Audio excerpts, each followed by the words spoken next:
It's summertime in Alaska as Air Station Sitka descends to hoist a gravely injured fisherman. Do we know he's breathing, has a pulse, that sort of thing? I heard he had a questionable level of consciousness. In Kodiak, stormy skies and heaving seas punish a helpless catamaran.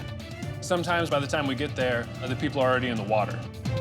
And out in the remote waters of the Bering Sea, a medevac takes a dramatic turn. Hold, abort, abort. As he got towards the vessel, wind picked up and he started blowing quite a bit. The vast Alaskan wilderness, a place where beauty is cloaked by danger. Here, every day, 350 highly trained men and women risk their lives to save others. America's deadliest waters are protected by Coast Guard Alaska.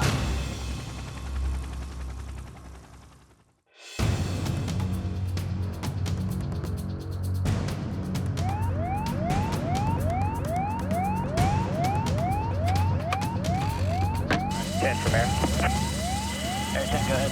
Talked to the flight surgeon again, and the patient is on oxygen, is on an IV. He is still in pain, and he received 5 milligrams of morphine via shot. Break. Lieutenant Tim Williams, Operations Duty Officer. During the morning brief, we got the phone call from District 17, informing us that there was a 44-year-old male on the fishing vessel Cape Horn. The patient received an electrical shock and needed medevac off the vessel, which is located in Kodiak Bay, which is just north of Bristol Bay. And the plan right now is to have them execute the hoist, bring the patient back to Dillingham. There is someone on board the vessel who has administered some care, but obviously when you start talking about someone who received a severe electrical shock, there's a multitude of things that can go wrong with that patient. So the plan is to get him to the hospital as quick as possible. 240 for takeoff. Ready for takeoff. Air 10 is off. We have 5 souls on board. We're going back to Dillingham and offloading patient. The distance to the actual vessel was right on the edge of our operating limits. We needed to get our flight plan together, get out there, conduct the hoist, get the guy back, all within a very tight time window. Picking up the low vis route, going across the New Cape Peninsula. I think that's going to be the quickest one to get up there. All right, we can pick up the pace now. We're away from the mountains. My name is Lieutenant Jim Cooley. I'm an 860 Jayhawk pilot. The information that we were getting passed was that this guy needs to get to a hospital within 6 to 8 hours. So our goal is just to get there as soon as possible and get the guy off the ship. Wind's picked up. We got a 34-knot tailwind. Booyah. Very nice. I'm ASD1 Steve Fisher. I'm a rescue swimmer, Air Station Kodiak. I've never experienced any case involving electrical shock, so it was new for me. On the flight out, I was going through all the medical procedures that I needed to touch up on, and just kind of getting my head in the game for once I got down to the boat. So you do have the picture of the boat? I do. There's some cranes on that back deck, something like bridge cranes or whatever. Looks like a good enough area to hoist you. They could easily just move their cranes and everything out of the way. Yeah, if they got everything cleared as much as possible, that would save time. Yeah. My name is Brandon Kerp, aviation maintenance technician. We were told that it might be a difficult vessel to hoist to, looked at the pictures, start off by looking for any rigging, things that are going to foul your cable, because that could mean, you know, bad day for us. So. All right, I got the Cape Horn for sight, guys. It does look like the midship there, they have a couple big cranes. Could be a tricky hoist here. Every boat's different that we go down to. You kind of have to get on scene to see how the particular boat is set up as far as all their gear is, but this particular boat didn't have a very big hoisting area to begin with, so we had to work out a good spot to put me down on safely. Back there would be good, between the two frames. Yeah. Okay. Keep an eye on that A-frame form. Roger that. We got upwards of 40 feet of clearance over it right now. Got some pretty big swells right there. So I'm going to try to fly with the boat. One challenge were the inconsistent seas. There were occasionally about 10-foot swells, and that kind of adds a whole dynamic where the boat is then closer to the helicopter. The flight mechanic may think that the aircraft is descending when in fact it's just the boat rising. And then it's our job as pilots to then respond and keep a good consistent altitude. The boat's moving a bunch. It probably would be safest to put you straight down there. All ready if you guys are. Just get this one ready. Roger, I'll talk to the boat down there. Dan. Cape Horn, we're about ready to hoist here. What we're going to do is send down our rescue swimmer. Once he's on the deck, we'll immediately send down the rescue litter. So after that, we'll keep our guys off the deck until he gets the litter down. Okay, appreciate it. Thanks, guys. Have the target in sight, and swimmer's going down. Forward and right, 50.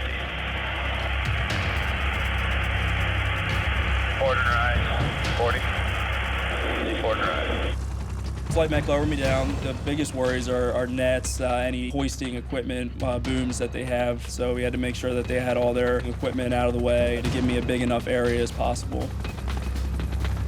Hold. Torn on deck.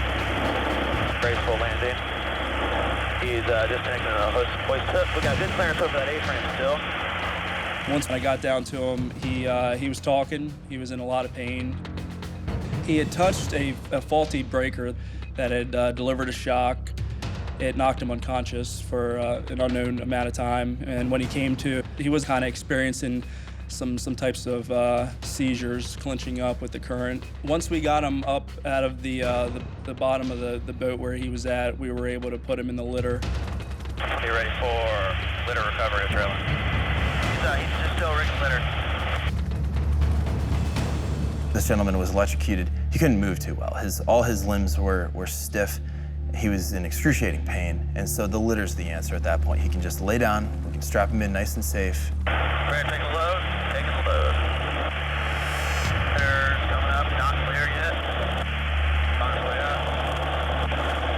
And litter's clear of the vessel. You can move easy back and left. That's great. Having a gentleman in the litter is a little nerve-wracking. You know, I'm trying to make it a less terrifying experience for him. I try to do well with my cable so I'm not jerking him. I imagine it's terrifying. You can't do anything. You're just strapped in this litter. You can't move your legs or arms. I, essentially have his absolute safety in my hands and try to take everything nice and easy so he wasn't too fearful of what was going on. Litter's on its way up. Getting in his position, float the cabin. Still outside. Bring them up. Let me know if you need me to pump it down for you there, Brandon. For the litter in particular, it's a pretty difficult hoist, especially getting it in and out of the cabin, but mostly in with a person in it.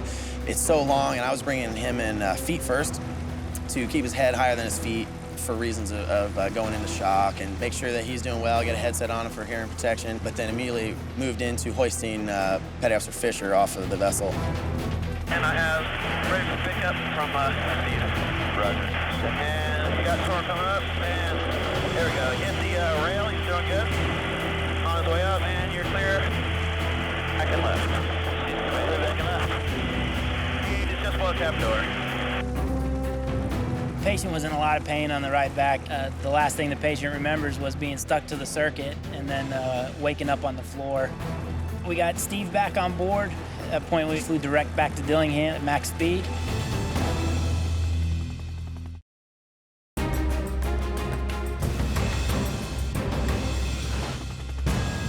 And I have ready for pickup from Steve. Roger.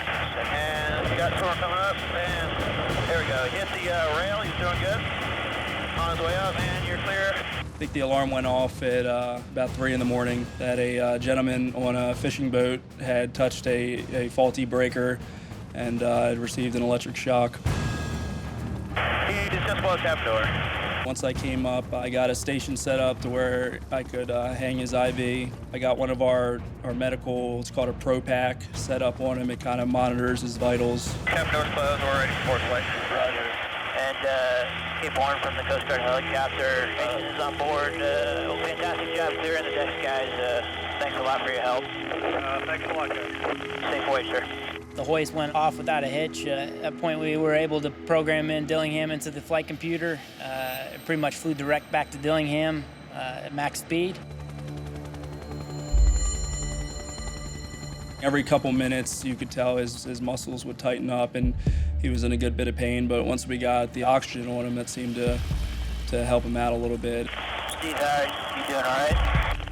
Yeah, he's doing good. He's hurt real bad. The flight back was pretty smooth. We landed in one of the small villages, and the ambulance was waiting to pick him up.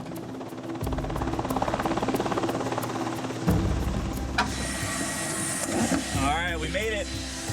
How you feeling? Yeah, that oxygen help out a little bit? Yeah, I was watching your vitals were getting a little better. This case was a really good example of everything that makes flying in Alaska a unique challenge. When you're talking about flying to the edge of the aircraft's capabilities, it's what we practice for, and it's good to know that we're able to get it done and get the patient to where he needs to be in the time that he needs to be there. Thanks a lot, guys. Yeah, no problem. Thanks, sir. All right. Hope you get well. Have a good one.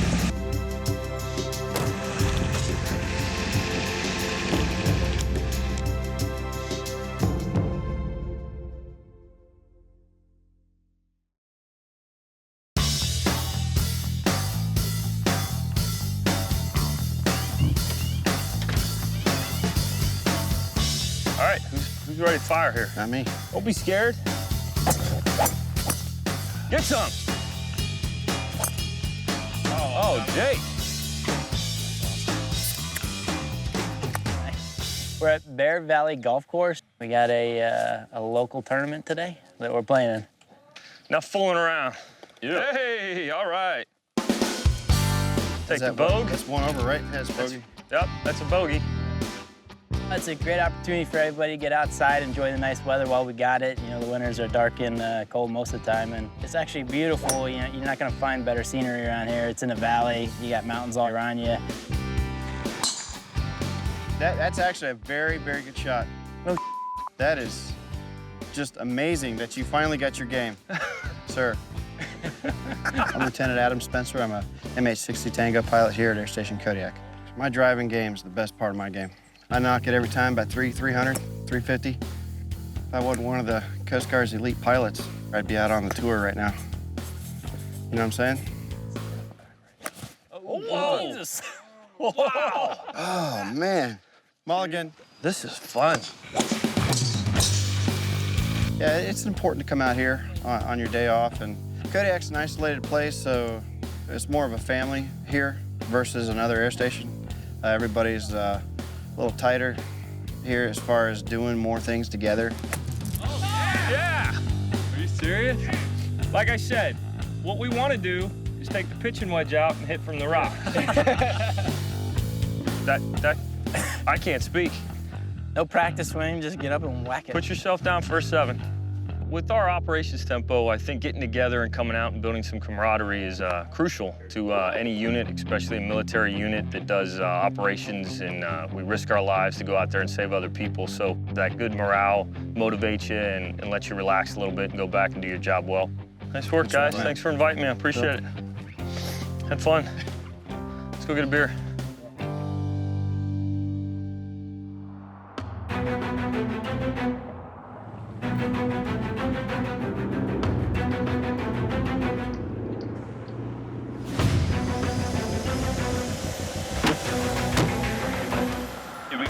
Size of the vessel by chance?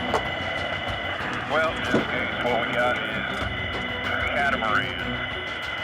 Okay, but it's got rigging all over it from what they say. Lieutenant George Menzie. I'm H-60 Tango aircraft commander, and I'm also a safety officer here in Kodiak. The call was that a boat was taking on water approximately 90 miles to the east of Air Station Kodiak. We didn't waste any time. We prepped the helo immediately, put an extra pump on board, and we got underway without filling out any paperwork just to get out there as quickly as possible. The information I got, guys, is that the Catamaran's taking on some water, but it doesn't have a hole in it. The waves are kind of creating some seams. They're pretty far out there, which worries me. But if they can get a pump working and we can drop another pump to them and they can have 2 pumps to get them back to port somewhere, we'll take it as it goes. But the plan can always change as it goes along, you know? Roger that. My name is Bill Coleman. I'm an avionics electrical technician here in Kodiak and a flight mechanic. Anytime you have a boat taking on water, things can go either way at any time. Sometimes we get there and everything's fine and they've got it under control, and other times, by the time we get there, the people are already in the water.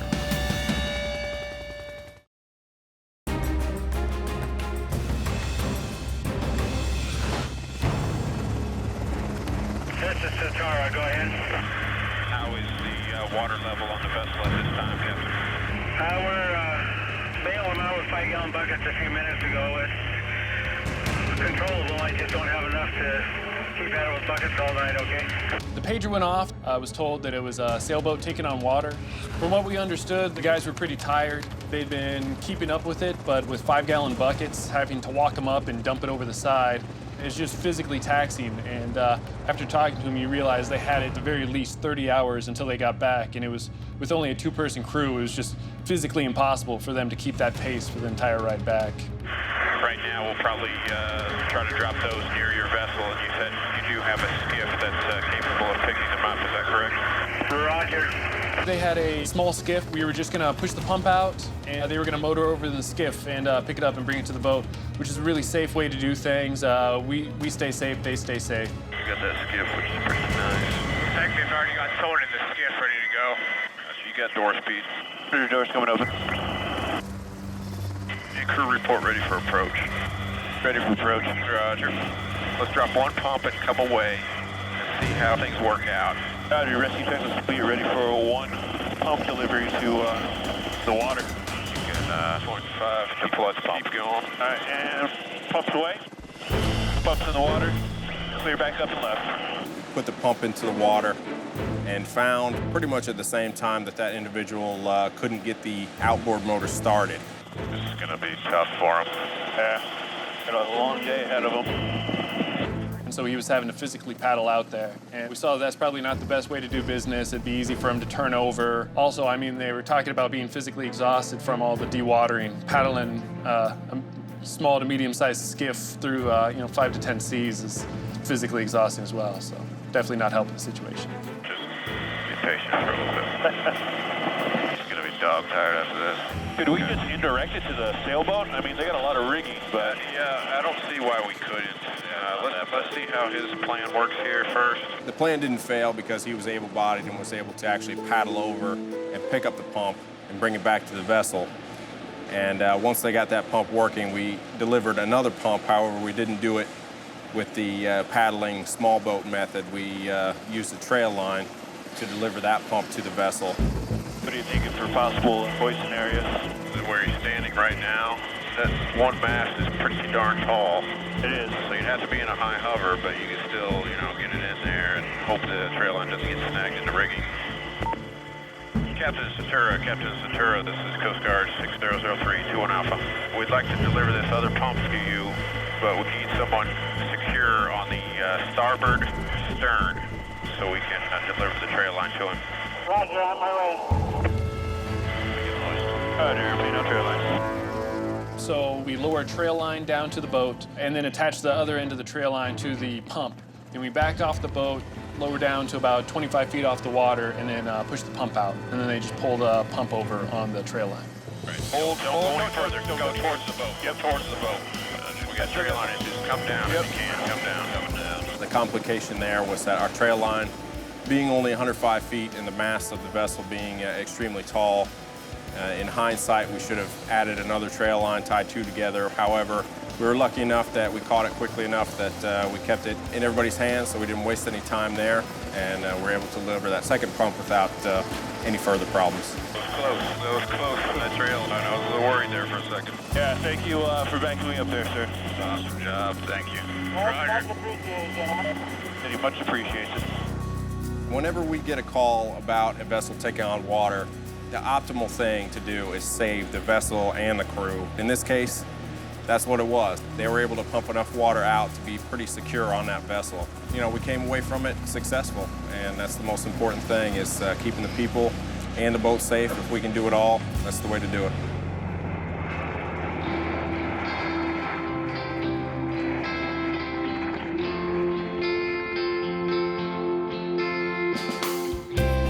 Name's Randy Alford.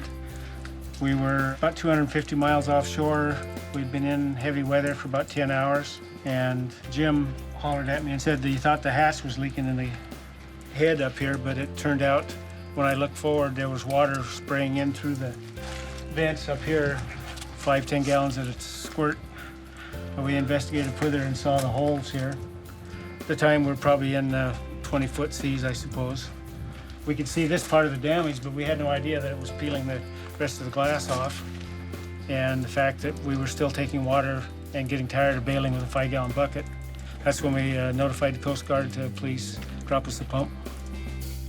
Without the Coast Guard, we'd have been dead meat out there. There was no pulling over to the side of the road, walking, calling for help. That's the only people that could have got there and rescued us. They're worth their weight in gold to be there when you need them. I've always held a high respect for the Coast Guard because they're a necessary element of our survival.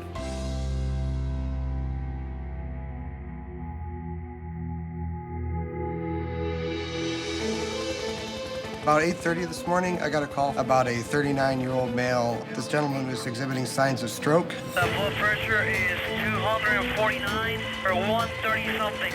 Good Lord. You always get ready for the worst. That way, if it's what you're expecting, then you're already ready. Motor check, please. We're going down.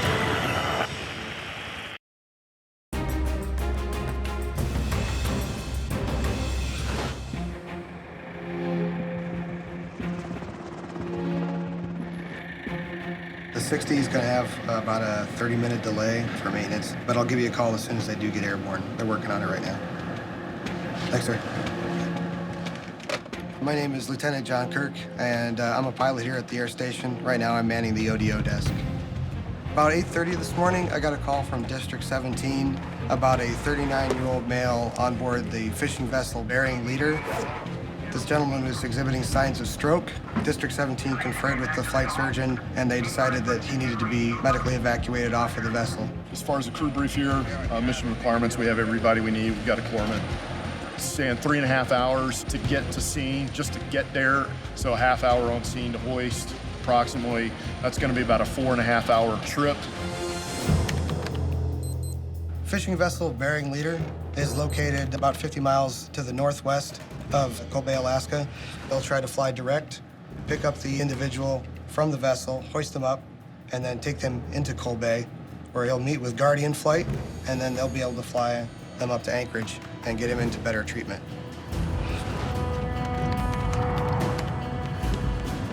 Roger, 05, got you taxiing out, and have a good flight. Keep it posted.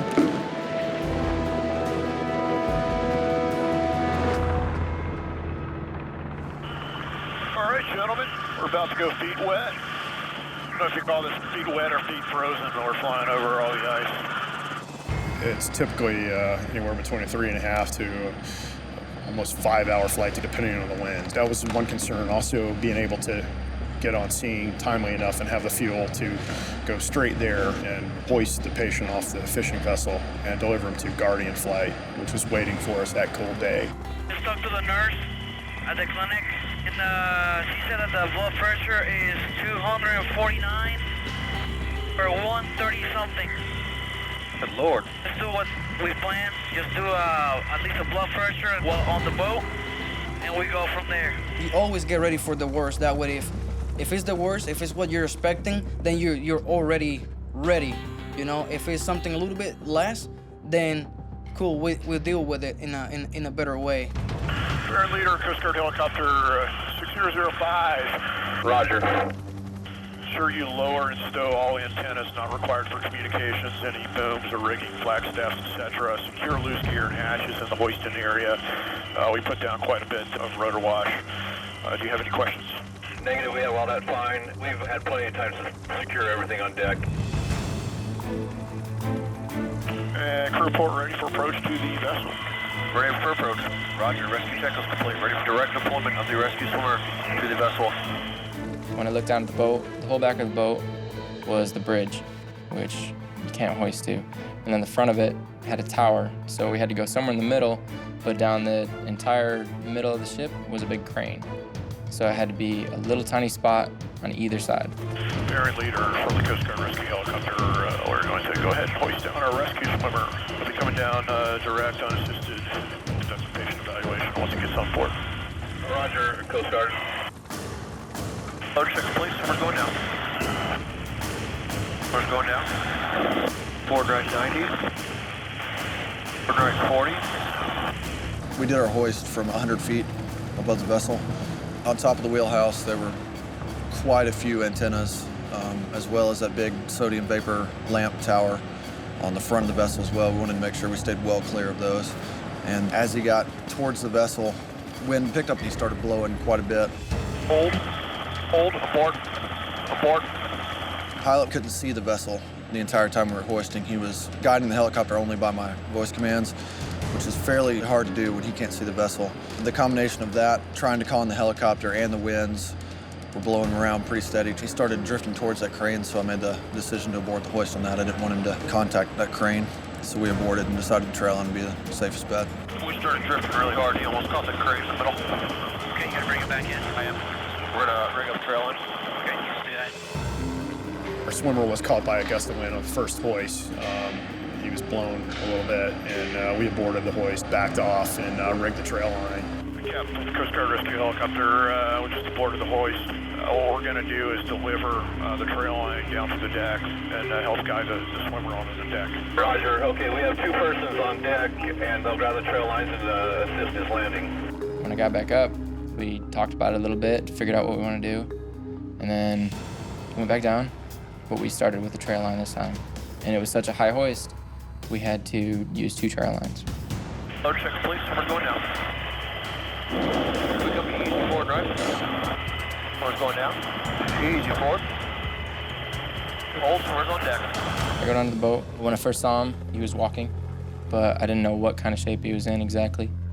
My basic concern, my first concern with the stroke, is to just get him off as fast as possible and go take him to the hospital. Calling for the basket. Trail line is connected to the basket. Basket's going out the cabin door. And hold. Back and left 10. Basket's on deck.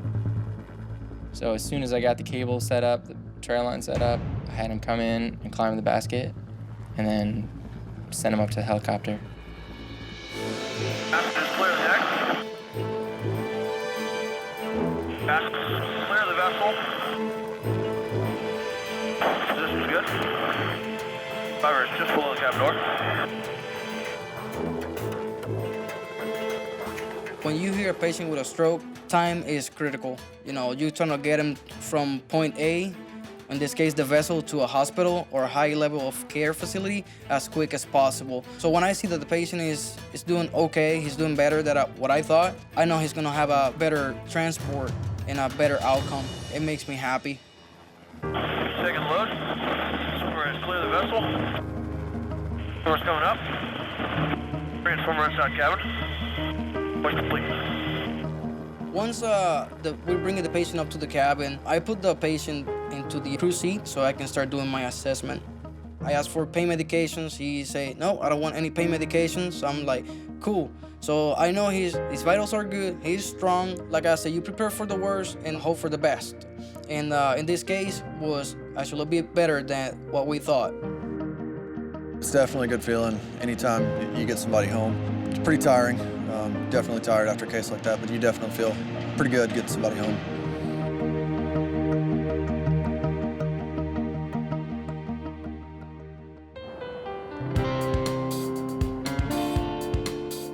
So you're going to find a suit that you think that will fit your size. You're gonna take your shoes off right next to it, and then you're gonna don that suit just like you did in Mr. Krupa's class and in the pool. Are you guys ready? Let's go. Okay, here we go. The water's about 46 degrees today. We're here at Crescent Harbor working with the 3rd grade elementary school kids, just teaching them water safety. Okay, Reese, do you remember how to do it? Take your shoes off, sit your bottom right in the chest there, slide your feet in. Well, people here in Alaska, they depend on the ocean for fun and for income and all sorts of things, so I think it's really important to teach them how to swim and how to survive in cold water and just overall awareness. Isn't this awesome? You're gonna love being cold. Come on, guys, over here on the raft. Go ahead, right over there. My name is Hope Merritt. I work for AMC, it's the Alaska Marine Safety Education Association. The water's really cold around here, and you can go hypothermic within minutes if you're in the water here, and this way they're prepared for situations that might happen. It's kind of muscle memory training that we do. What happens to a plane flies over? How are you going to signal to them? Do it! There's a plane flying over!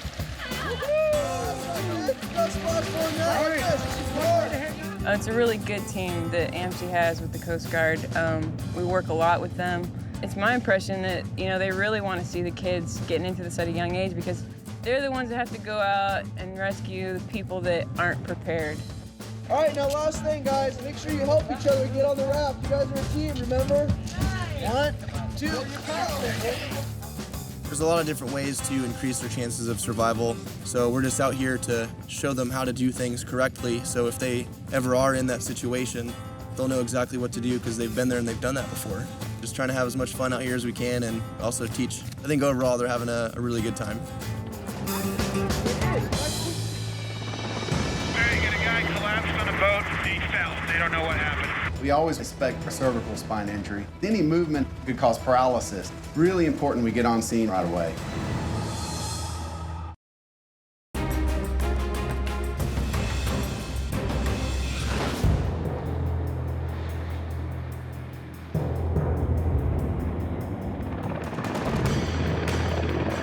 If we're not going to be able to go to altitude, let me know.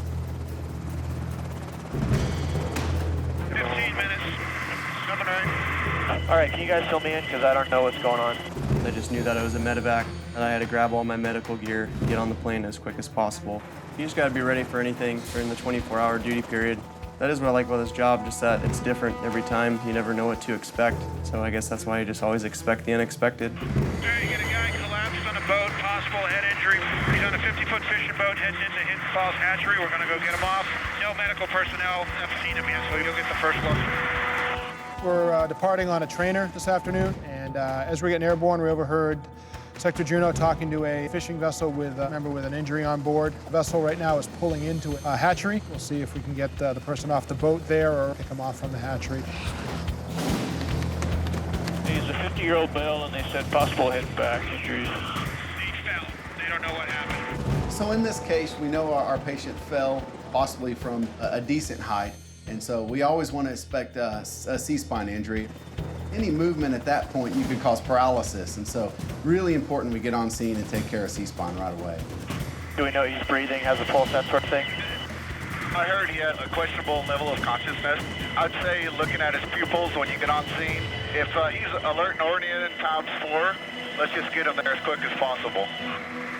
We should have about a 15-minute transit from here at Air Station Sitka to Hidden Falls. We're going to just be preparing for any of the neck injuries or any of the internal bleeding stuff that we could have. Fisherman, go ahead and set the litter up right now, sir. Roger. So I think this is Hidden Falls Lake. It's Silver Bay there. Roger. Cabin door is going to come open, sir. Can you stand by? The best case scenario would be able to get on land. It's the safest thing to do, but we're also thinking, hey, if that's not possible, where are we going to be able to hoist to? What are we looking at for obstacles? What are the winds doing for us? Yeah, they wouldn't bother getting into that dock. It's covered. There's line and stuff over there, and the boat would have to move. So the boat, when we get on scene, it's docked. It doesn't necessarily mean that we're not going to hoist to it. It still may be the safest option, but you know, for us to get a good assessment, we get a lot of input from the flight mech. Andy, what do you think about this? We can do a land hoist right here, coming down, and just hoist land side by these Connex boxes. Well, maybe right here in between the trailers and that building. It's a lot more open right there. Okay, the only thing is, we might tell them to move these horseshoe pit spheres right here. Yeah, you see those sticking straight up? Yeah. It was a very small place to hoist from. It was just big enough really to get the litter and the swimmer over there.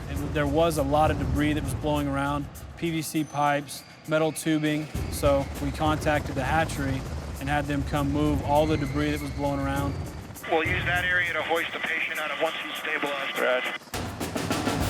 We formulated a plan that we're going to actually drop the rescue swimmer off by the hatchery, and he's going to walk over, and they're going to put the guy in the litter and backboard and carry him over to the hatchery to where we can easily hoist the guy from the road. All right, let's do it. Roger. We're going to come down. Low check and swimmer. Roger. In this case, we conducted a 20-foot hoist, which is, you know, pretty low from what I'm used to doing. Easy forward and right. And hold. If you're doing like a 100-foot hoist and something goes wrong, you have a lot of time and to think about it. But when you're that low, you have no time. And swimmer is on deck. Roger. Litter's open the cabin door. And litter's outside the cabin door and on its way down. Roger. It was about a quarter of a mile or so that he had to carry the litter to go check out the patient. Once I was on the ground, I hop in his little ATV and take a little transport over towards the boat, and then I learned that he had actually fell off a ladder. He had been laying in the same spot for the past couple hours. Being the first responder, I want to find out if he's alert and oriented, which he was. I think he was mainly because of pain, why he wasn't answering some of my questions. So I just knew that he was in a lot of pain. You know, we needed to move quickly and get him out of there, but do it safely. Take a look, see if they move that crap. I don't see no pipes. Rebar is gone. Looks like a pretty good area now, sir. Sir, my plan would be when the patient gets in here, hopefully to go on the gunner's belt and get close to the door so I can sense the patient's airway. Roger. Have we heard from Cam? He's on the boat. Okay, we'll see him move. At the hatchery, there was a ton of people who were willing to help. And I actually just started grabbing people just to get as much help as I could because the patient fell in a confined area and it would have been really awkward to get him out by myself. I actually had 4 others helping me carry him all the way from the boat to the hoisting area. We moved quickly, but I just want to make sure that nobody was tired or losing grip or anything like that. So we set him down once and we finally got him to the hoisting area. Right, tail clear? Your tail's clear, sir. Working my way in. So we're just going to change this rescue truck is complete for a trail line deployment to the rescue swimmer, followed by a recovery of the survivor. Roger, sounds good. All right, and you can begin the hoist. Roger, begin the hoist, have target in sight. Trail line is outside the cabin door and on its way down. Since this is such a low hoist, we have little to no time if something goes wrong. So it is kind of unnerving. Easy forward right. Roger. And hold.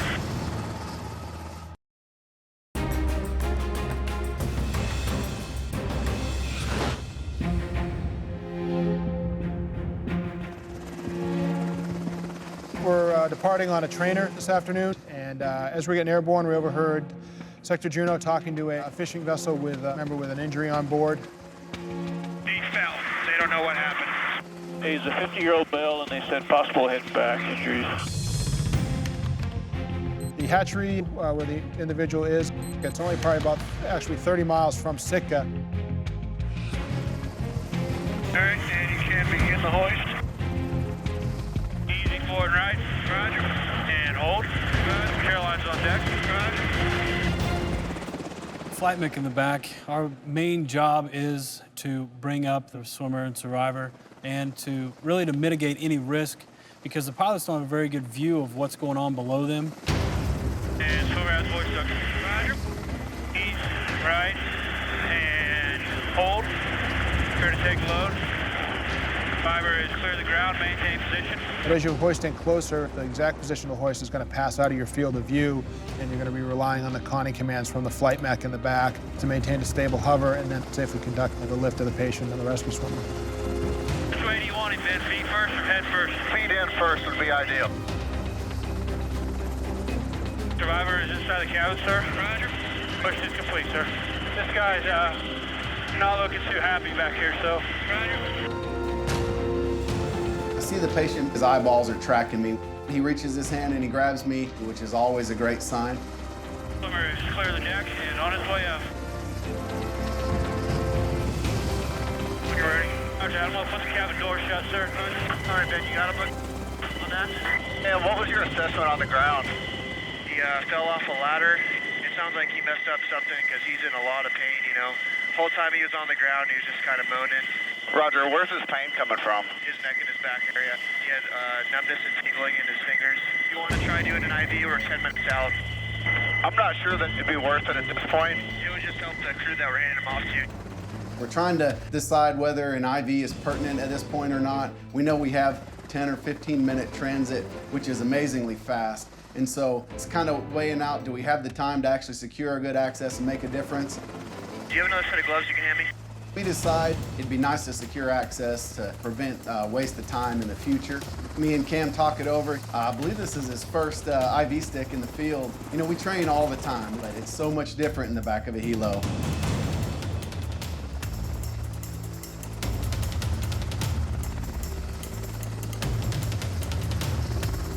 He did an amazing job. It took no time. All right, crew beef for landing. Roger. Come on, buddy. Ready for approach, sir.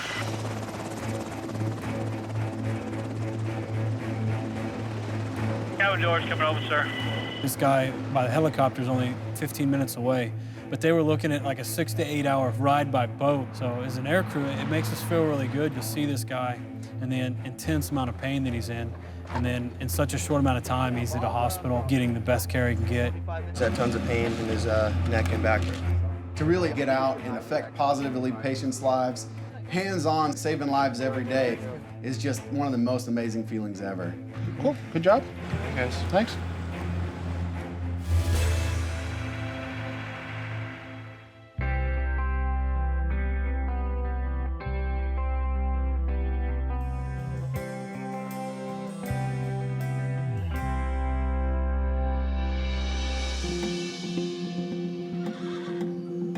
My name is Bob Wilkinson, commercial fisherman. I was fishing up at Hidden Falls in southeast Alaska. I was on the top house, and you get a better view of the net when you're towing. And I was coming down the ladder, and I completely went out, lost consciousness, and fell off the ladder down to the deck. The next thing I remember was a helicopter ride. I would like to thank everyone, the pilot and the crew that was on that helicopter, very much. It takes a different breed for people to do that, willing to risk their own life to get out of a helicopter like that. If they weren't there, I don't think I would be here today. I thought I would never be on a boat again, and I didn't like that at all, because fishing is my life. It has been.